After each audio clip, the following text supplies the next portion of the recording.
be like, "That's the power of love." Down, down, and that was not my best rendition of that song.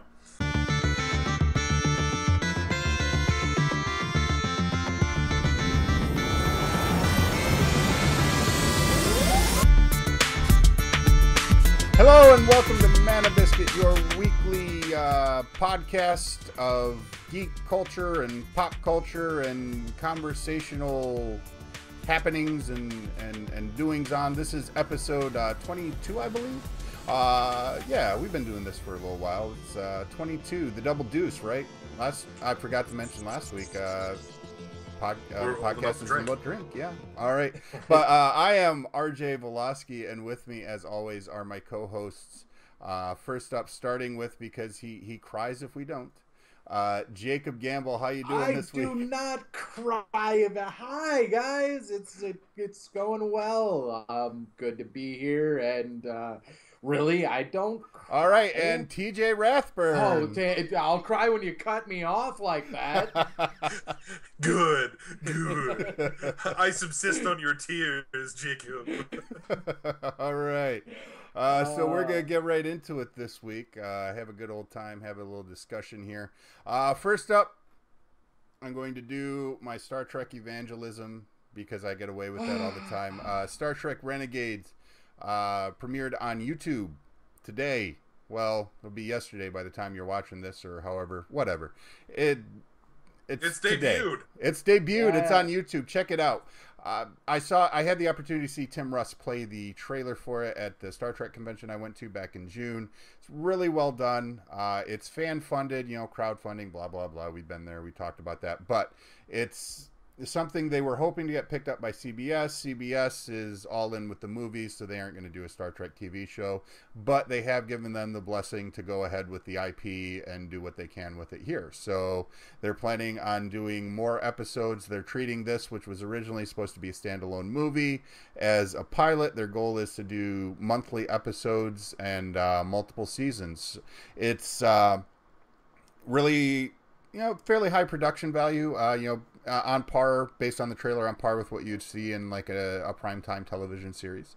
It does feature, obviously, Tim Russ, but several other actors, including Walter Koenig, Chekhov, and he's done this, and he's going to do one more story, and he has said that will be his final performance as Chekhov, which is understandable because he's getting up there like everyone else on the original series that's still with us.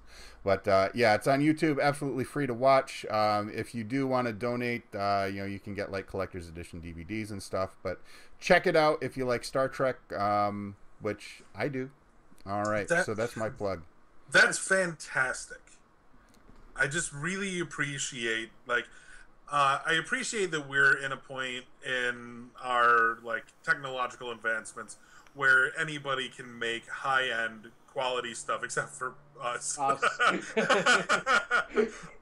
Except for Yeah. Except for myself, because everybody else is like nice lighting and stuff. But me, I'm just like, man, whatever. I'm too pretty for nice lighting. Oh. Yeah, I shine too bright, bros. Shine too bright.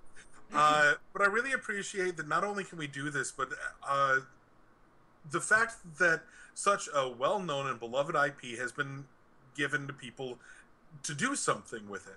That's really exciting to me. The concept that a company will actually be like, you know what, that's not what we're focusing on right now, but we'd love to see what you can do. We'll totally support this.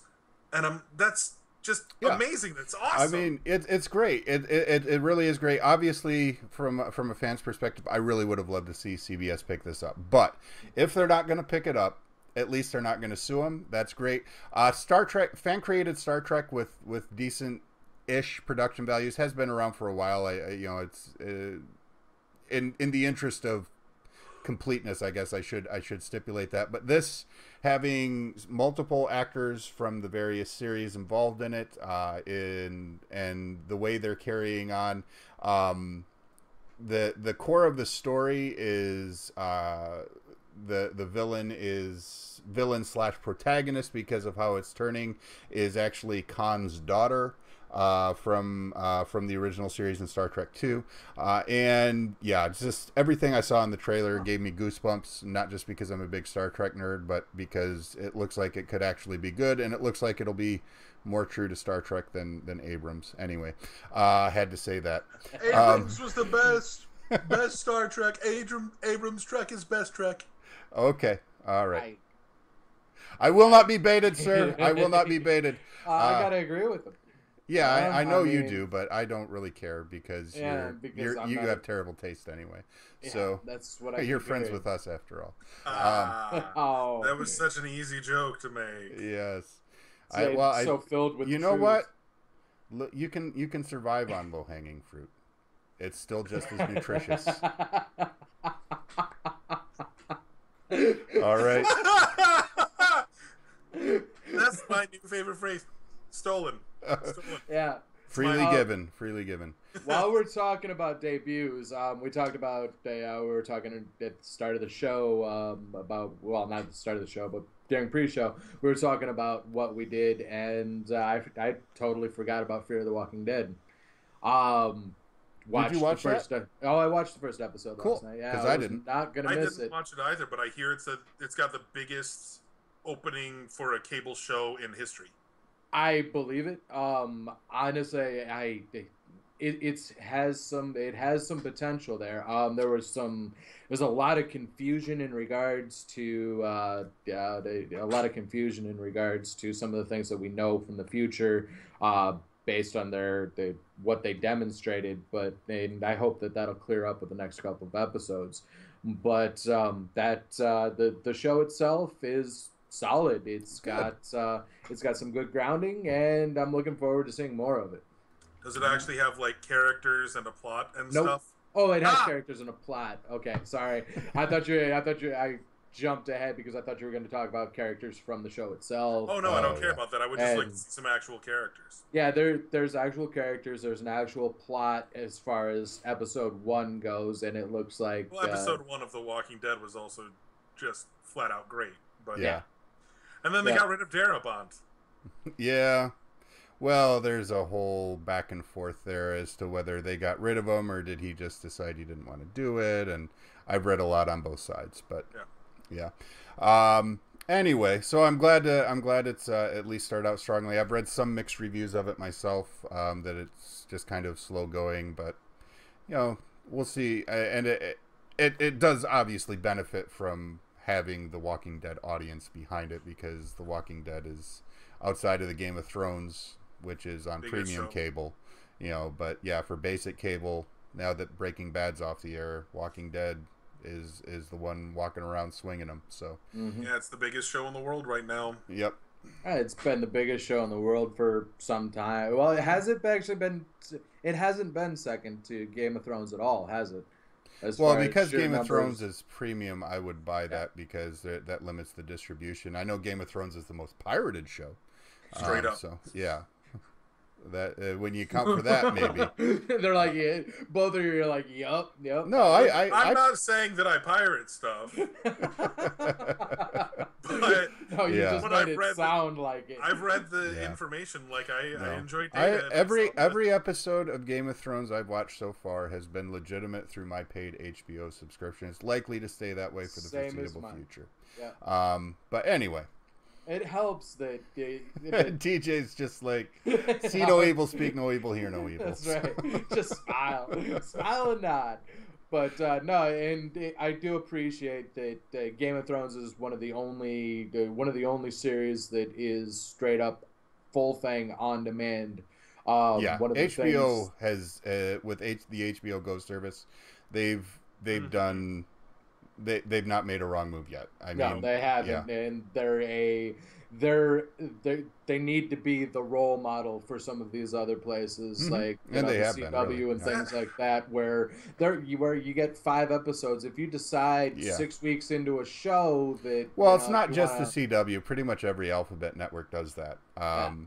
So I'm not a huge fan of that either, and I've had to just so I could be current just so I could be current with watching what they actually are putting out for things like The 100 and Arrow and Flash.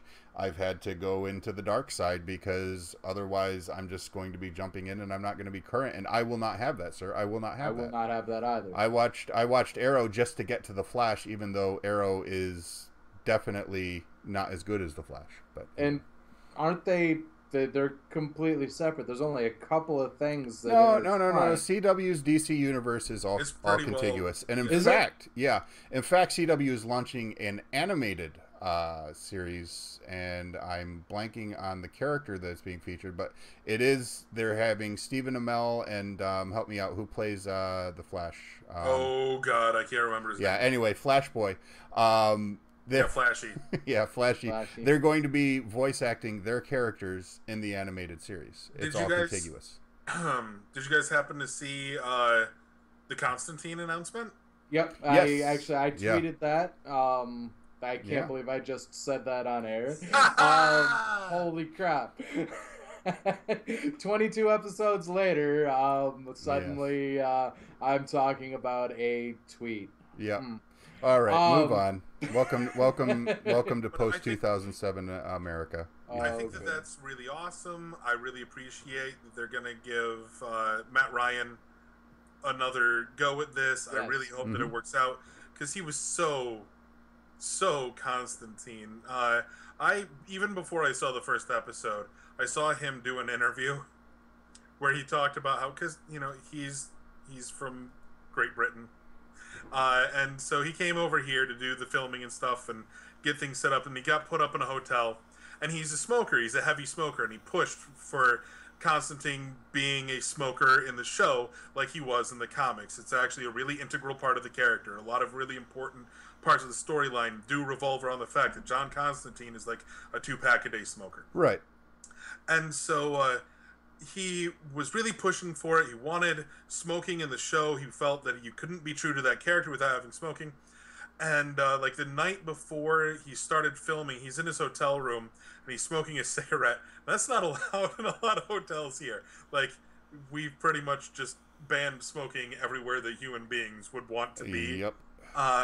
And he got caught. Somebody turned him in. Somebody smelled it, and so they sent a guy up, and they're like, "You can't smoke." And he was like, "Well, I don't care. I'm going to smoke regardless." So they kicked him out of his hotel. He refused to stop smoking. He's like, "You can kick me out of the hotel. I'm not going to stop smoking for you." and they threw him out. I'm like, that's the guy I want playing John Constantine. Excellent anecdote. All right, so yeah, this we haven't done the whole newsy thing in a little while yet, but I that was a good discussion. I'm glad we got into those topics. But there was something that we wanted to talk about as kind of like our main let's dive into it topic that we like to do, and it came up while we were recording earlier, but won't come out until later, either this week or next week, because I forgot to put up the one last week. So we'll see when it comes out. But maybe I don't know. Maybe I'll just keep last week's in the bag. Yeah, it doesn't really matter. I'll keep last week's in the bank. Whatever. Anyway, So this week, no particular order is going to be our top 5 novels that we have read. And of geek and sci-fi and fantasy, sci-fi fantasy stuff, keeping it a little bit more narrow scoped. And on TJ's list, and potentially we had talk, and TJ's the one that ended up with it on his list, is Ender's Game. So the conversation that we wanted to broach is whether or not you can divorce a creator of art from the art that they create. Because while I deeply enjoy Ender's Game and its sequels, I think that they're really fantastic works of art. I have very little respect for Orson Scott Card based off of the way he has chosen to... not the way that he has chosen to believe. I utterly respect the fact that he can have whatever beliefs he wants, and I think that is an important part of the American identity, is that you are allowed to believe what you believe. But the way he has chosen to spend the money that he has gotten from these books, the way he has chosen to support various lobbyist groups and to be part of various boards and committees that are and I'm trying to think of a polite way to say it, and sometimes you can't, but he's very much out there in some really bigoted political movements, and I can't respect that. And so it's become a topic of conversation over the years with some people that I've been lucky enough to converse with on this. And there's lots of different people that you can talk about this about, and I hope we can get into it. But it becomes a question of whether or not disagreeing with an artist means that you can't enjoy their work, or whether you have a moral obligation to avoid the work of people that you don't agree with their like foundational viewpoints. Right. And before we get into that, I just want to say as a caveat, that we're not going to be talking about the specific things, in Orson Scott Card that we happen to disagree with his stance on, because that's a whole other topic that's not really appropriate to this show. But we want to focus on the question that it raises, since we do find ourselves in this situation based on the conflict of belief that we have. And it, just like people across the aisle, so to speak, would find themselves in that situation with creators that they have a conflict in. Where is that line where you can support something that you really enjoy created by a person who you don't agree with politically or religiously, or and particularly those that have decided to make it such a core part of their identity as well, as Orson Scott Card has. So just wanted to kind of diffuse that bomb. We're not going to be talking about that, but just the idea: can you separate them from their work? So I don't know, Jay, what are your thoughts on that? My thoughts stem primarily from I think we got some background noise. Not a big deal. Just work through it. Yeah, if I can hear anything. Anyway. All right. So can you hear us? Okay. I can. What hear was now. What was the sound? That was an airplane or something. Yeah, it sounded like an an airplane. It was an airplane outside of my building. Okay. I closed my door. Okay. Anyway, for me, it's not so much Orson Scott Card, mostly because I've never really I've only read his books. I've never delved into who he is as an individual. But Frank Miller springs to mind for me. He has said some things that I have not agreed with. And yet I still. My initial reaction was boycott him. I'll never watch another one of his or read another one of. Yeah, no, that's not true at all. I mean, I went and I saw Second 300, things like that. Everything I did, Sin City, all of the stuff that's come out or that he's done since then, I've at least to a certain extent read or watched. And yeah, I have managed in regards to those IPs.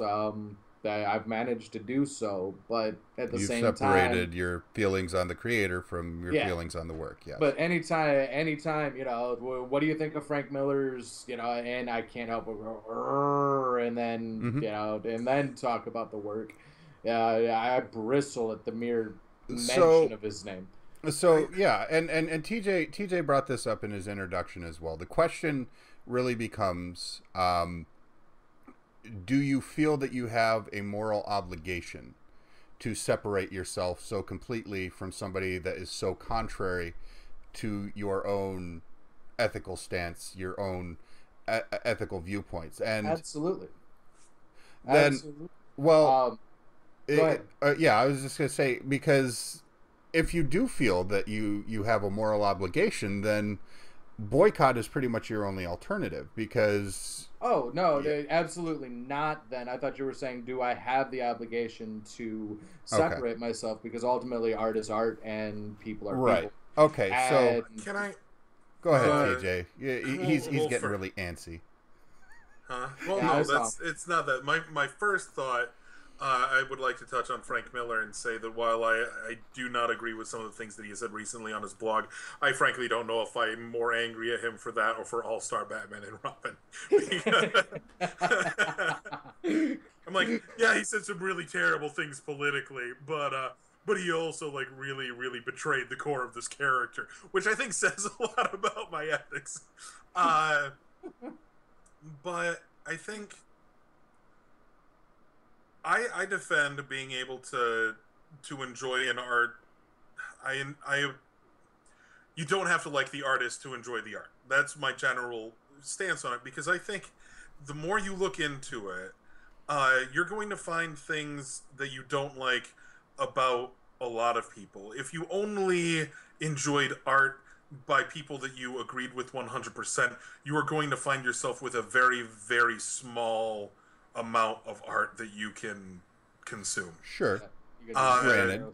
Now, my devil's advocate question for you is, if, particularly with Orson Scott Card, because when you brought him up, you brought how he's spending his money, how he's actively participating, and when you support the author, they're making royalties. Yeah. So, what's your response to that? And this is where I get back to like smiling really big. Because go ahead. Because, for example, I refused to pay money to go and see the Ender's Game movie. Sure. Okay. Because despite the fact that he had already gotten his cut, like morally, it didn't matter. They gave him his money before the movie was made, and it doesn't matter if I go and buy the DVD, because he's not really seeing that. Right. But I still waited until I could see it in a way where I did not have to purchase it. Okay. Like, those are frequently the kinds of things where, like, I will wait until I can, hopefully legally see a film or read a book without having to buy it. I'll check it out of a library, or I'll wait until I see it on television, or I'll wait until I don't have to directly patronize this person. Which I think is a perfectly reasonable thing to do. But I also did buy all those books, and I can't feel bad about having bought those books, because I wasn't paying him I wasn't paying him for his time or whatever. I was paying him for this discrete thing that he had produced. It kind of ties into another very controversial thing, which is whether or not the artist has any obligations to the fans, which gets tossed around a lot for people like George R.R. Martin, and whether or not he has a responsibility to get his books out promptly because we're waiting for them. And I generally am on the side of no. You're not paying him for, like, if you buy the first book in a series, you are not also buying an expectation of being able to get your hands on that series whenever you want it. You are buying the book. Right. And the same thing flips around when you're talking about the obligation of us morally when it comes to an author. I'm not paying for Orson Scott Card's financial contributions to political campaigns. I'm paying for a book. Right. And yeah, I can definitely get behind that that characterization. I think for me personally, I tend to eye roll, I guess, for lack of a better way of putting it, this idea of needing to make such a profound statement about your own beliefs by the art that you consume, by the artists that you support. I mean, I think that it's, for me, it's not that much of an integral part of my identity. That, yes, I do believe in equality. Yes, I do support a lot of the things that Orson Scott Card is against. But just because I have that conflict of ethical beliefs with him does not, I don't feel that puts it in a moral imperative on me to avoid everything he's ever done, because I don't feel it's that much a part of my identity. I think that far more relevant to my identity is appreciating good science fiction and good literature, which, while certainly not everything Orson Scott Card has produced is, the Ender's Game books are. Completely, you take them out of this, you put them in a vacuum, I guess, and you put them by themselves, and they are good books. They deal with important themes, and they deal with them well, and they deal with them in a way that, ironically, is more sensitive and accepting than Orson Scott Card himself has shown him. It has been shown to be so. Which is something that I touched on in the No Particular Order episode, which is that it's so mind-boggling to me to see something that is so diametrically opposed from the beliefs that he is touting in his real life, and that he wrote such moving and provocative prose about being accepting of all people and how broad our definitions need to be for people, because he didn't, like, the whole series is very much about not dehumanizing the other, and that's what he's doing in his actual life. And I find it really difficult at times to reconcile the man that can write these ideas and do them so effectively and in such a, like, moving and profound way, and not actually hold to the same ideas that he's pushing in the themes of his books. Right. Absolutely. Jay, you have something? Yeah, let's flip to the other side of the coin here, because as we're talking about this, I can't help but think of a couple of people, in particular Kurt Vonnegut, who, because of his views on life and politics and things like that, has made me read more of his work. The man himself, some of the speeches that he's given and things that he's talked about have furthered some of that stuff. Like, I probably never would have read Breakfast for Champions, or Breakfast of Champions. Of Champions, yeah. Yeah. And I probably never would have read that. I would have read Slaughterhouse-Five, mind you. Because you went to high school in America. Exactly. Yeah. I didn't actually read it in high school. I read it as an adult. Oh, fair enough. I think I read it both in high school and then as an adult, and had completely different points of view on it, and enjoyed it so much more as an adult, having known who Vonnegut is. And for some of these people, you know, their works are actually furthered in my mind by their political endeavors and life philosophies. Yeah, that actually dovetails with something TJ brought up somewhat in passing, but this idea of the artist's obligation to their fans, and not necessarily an obligation, but the way they present themselves and how it relates to the fans. So with the example of, you know, Kurt Vonnegut, which, easily I think a lot of people who have encountered things that he's written in terms of essays, nonfiction essays, have read transcripts of his speeches, can easily find themselves drawn into the personality and want to actively consume more. And on the flip side, people who you find off-putting can make you more averse to consuming things that they have produced. And I think that's not quite the same as actively avoiding it, but it does, even though necessarily an artist doesn't have an obligation, like an actual financial obligation because you purchased a book. They don't have an obligation to continue producing for you. It is in their best interest overall, I think, to present themselves in a way that does engage and relate to their consumers. And I think that it's an interesting way of approaching this as well. I don't know, any other thoughts on that? Not so... Go.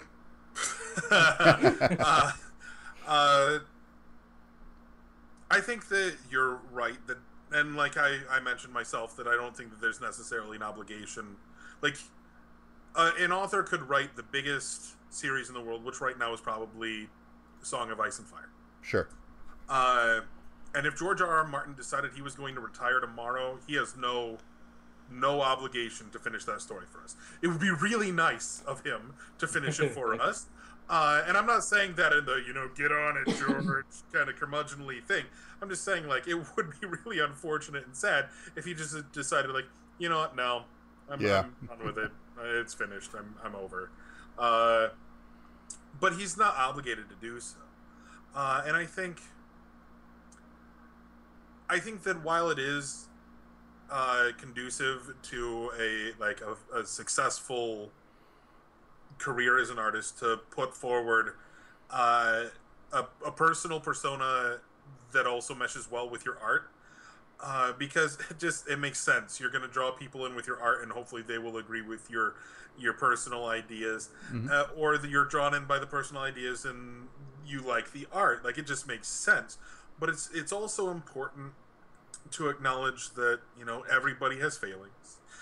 Some of the most popular authors, like, especially of the kind of things that we really enjoy, H.P. Lovecraft was just horrifically racist. Like, even more so, like, you can't, people in that time period, you can say, like, well, I mean, that's just the time he was living in. But even for that time, like, he was really bad.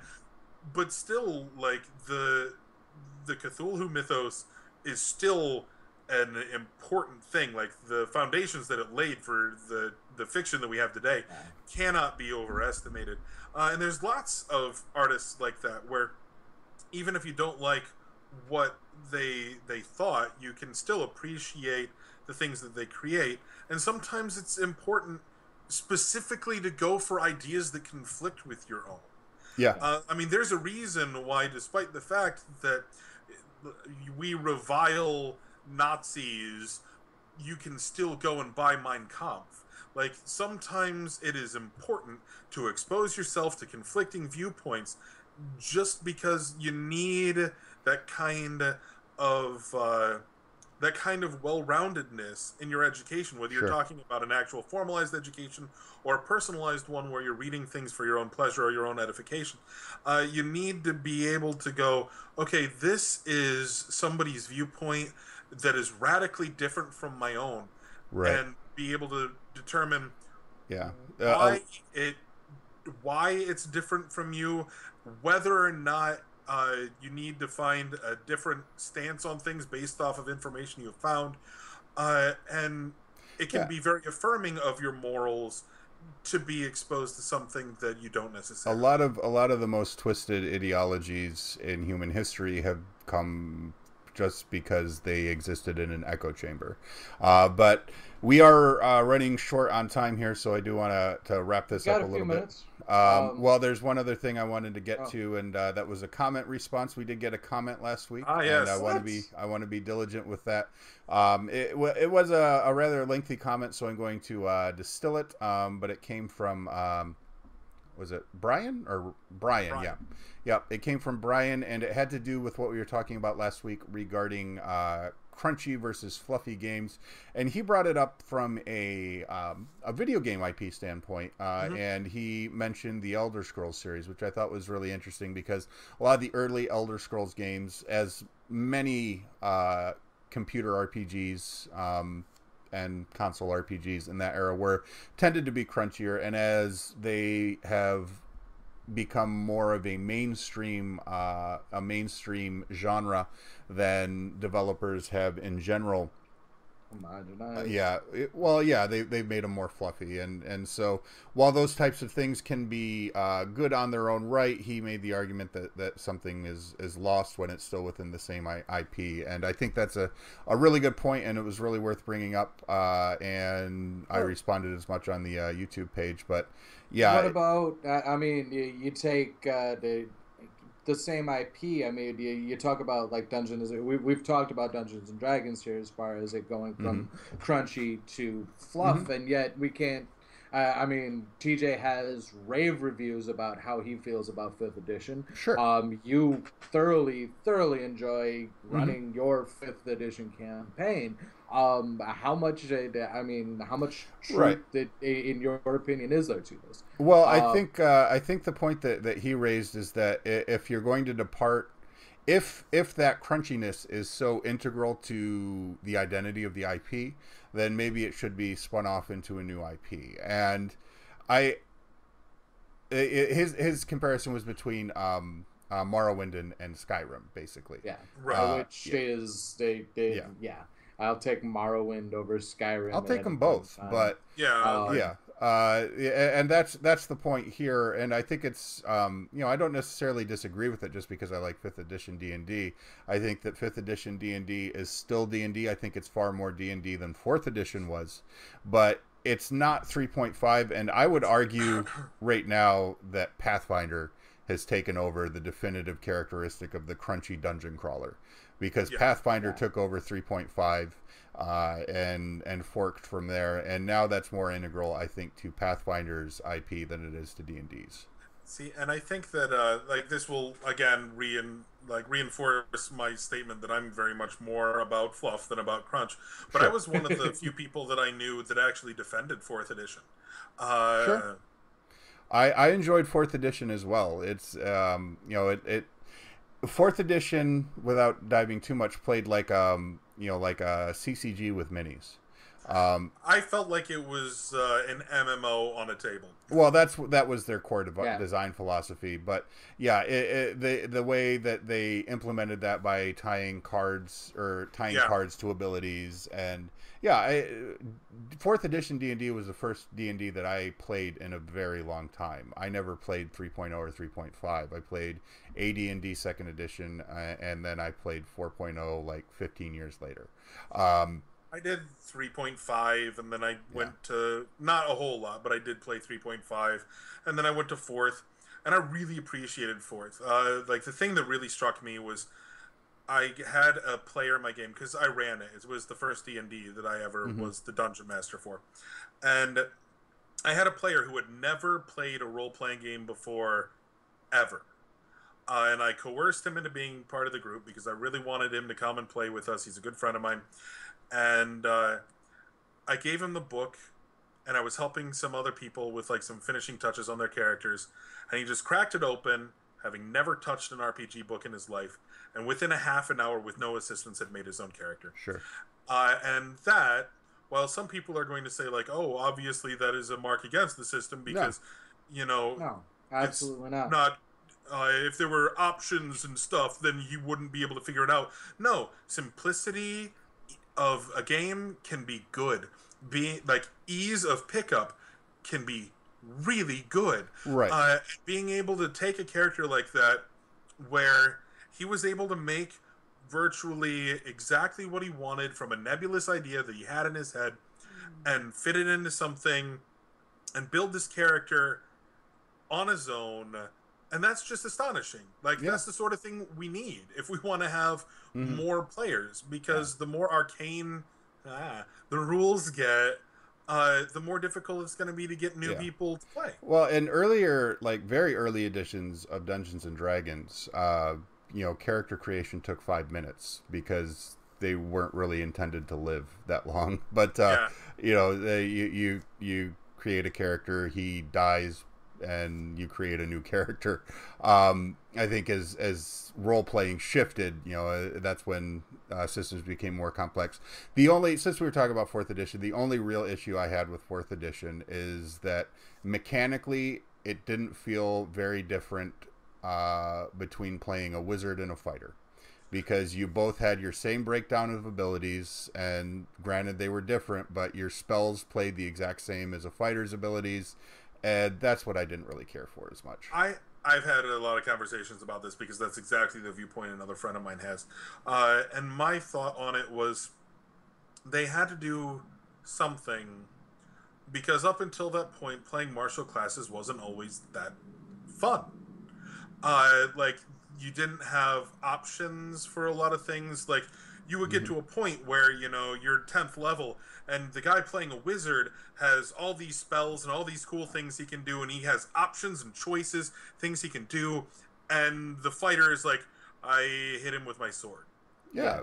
That's part of the definition of the classic RPG. I mean, that's the old aphorism is that a fighter is on a 1-to-1 ratio as far as the curve goes, and a wizard is a parabolic or an exponential curve, because they start off like ridiculously weak, can't take a hit, can't do much, but then as they get higher and higher in levels, then that becomes their definitive characteristic, whereas a fighter will progressively hit harder and take more damage. Right. And that's fine, but I always felt that it really shortchanged a lot of particularly martial classes. And I felt like a lot of people were like, oh man, they really dragged down like wizards and druids and stuff. And I'm like, no, they elevated fighters and rogues and martial classes. They probably did both, actually, because when you're a wizard and you, I'm sorry, I keep cutting Jay off. And I'm thinking that you're right. They did both, but at the same time, they elevated the wizards' low level portions, and that I think increased the survivability. It was also true to their purpose of creating an MMO on a tabletop, because there's not any functional difference in MMOs, at least the modern WoW clone MMO. Between playing a martial class or a caster class. You have 4, maybe 5 abilities, and you press them on cooldown. The order in which you prioritize the cooldowns varies, but that's, the core mechanics are the same. So anyway, I think we are out of time now. So a really good comment. Thank you for that, Brian. And please leave leave comments on the discussion we had here. Maybe continue on with I know the guy. So. Yeah. Oh. Yep. Well. You have poor choice in friends, but thank you for commenting. Appreciate you, because I don't know you. But TJ it was a good comment, and I'm glad we got to continue that discussion a little bit. If there's anything else you'd like to continue the discussion with, leave a comment, please. Thumbs up the video, subscribe, all that jazz, and we are going to get out of here because it's running late. So until next week, for TJ Rathburn, for Jacob Gamble, I am RJ Velasquez, and you guys have a great week. Bye. Bye-bye.